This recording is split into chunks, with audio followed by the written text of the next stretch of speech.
जो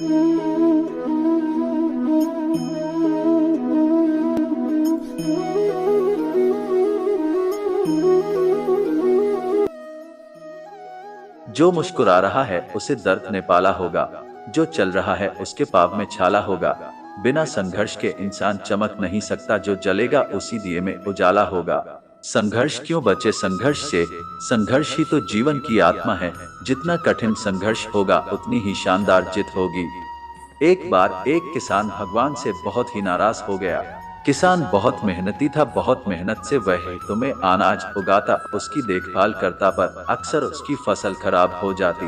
कभी सूखा पड़ जाता, कभी बाढ़ आ जाती, कभी तेज धूप, कभी आंधी, कोई न कोई कारण बन ही जाता कि उसकी फसल खराब हो जाती। एक दिन वह किसान गुस्से में आसमान की ओर देखकर भगवान से कहा है, ईश्वर, आपको लोग सर्वज्ञता मानते हैं कि आप सब जानते हैं, कहते हैं कि आपके इच्छा के बिना एक भी पत्ता नहीं हिलता, पर मुझे तो लगता है कि आप छोटी सी छोटी बात भी नहीं जानते। आपको तो ये भी नहीं पता कि खेती बाड़ी कैसे करते हैं। अगर आप जानते होते तो हर समय जो बाढ़, आंधी और तूफान आते हैं वो कभी नहीं आते।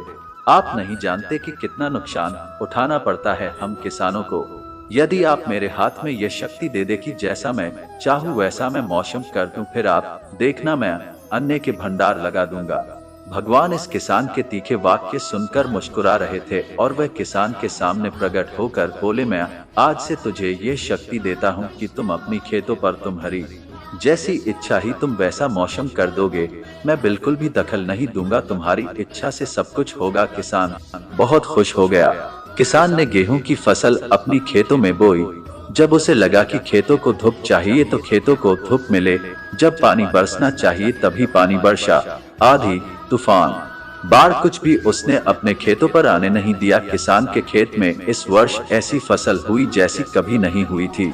हरी भरी लहलहाती फसल। मन ही मन वह बहुत खुश हो गया और सोचने लगा, अब सबूत के साथ दिखाऊंगा भगवान को कि इसे कहते हैं शक्ति का सही उपयोग। मेरी सफलता देखकर उन्हें अपनी नियम जरूर बदलने पड़ेंगे। कुछ दिन गुजरे, फसल कटने को तैयार हो गए।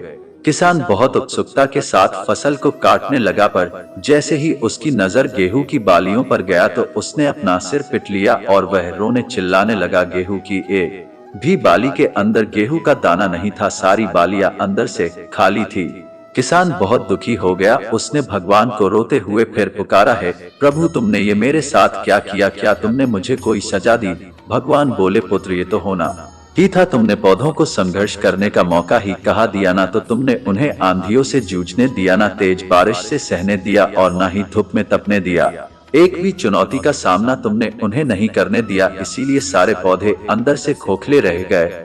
जब आंधी, तूफान, तेज बारिश और धूप पड़ती है तभी ये पौधा अपने अस्तित्व को बचाने के लिए संघर्ष करते हैं, और इसी संघर्ष से एक बल पैदा होता है जिसमें शक्ति होती है, ऊर्जा होती है, और यही ऊर्जा पूर्ति तेरे गेहूं के दानों की तरह जो नहीं फूटी। तूने उन्हें कठिन परिस्थितियों से गुजरने ही नहीं दिया जहां उनके अस्तित्व का जन्म होता। सारे बालियां इसीलिए खाली है, इसमें एक भी गेहूं का दाना इसलिए नहीं है क्योंकि तुमने अपने पौधों को संघर्ष कराया ही नहीं।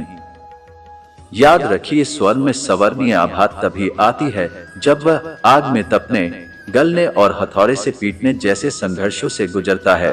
कोयले का टुकड़ा हीरा तभी बनता है जब वह उच्च दाब और उच्च ताप की मुश्किल परिस्थितियों से गुजरता है।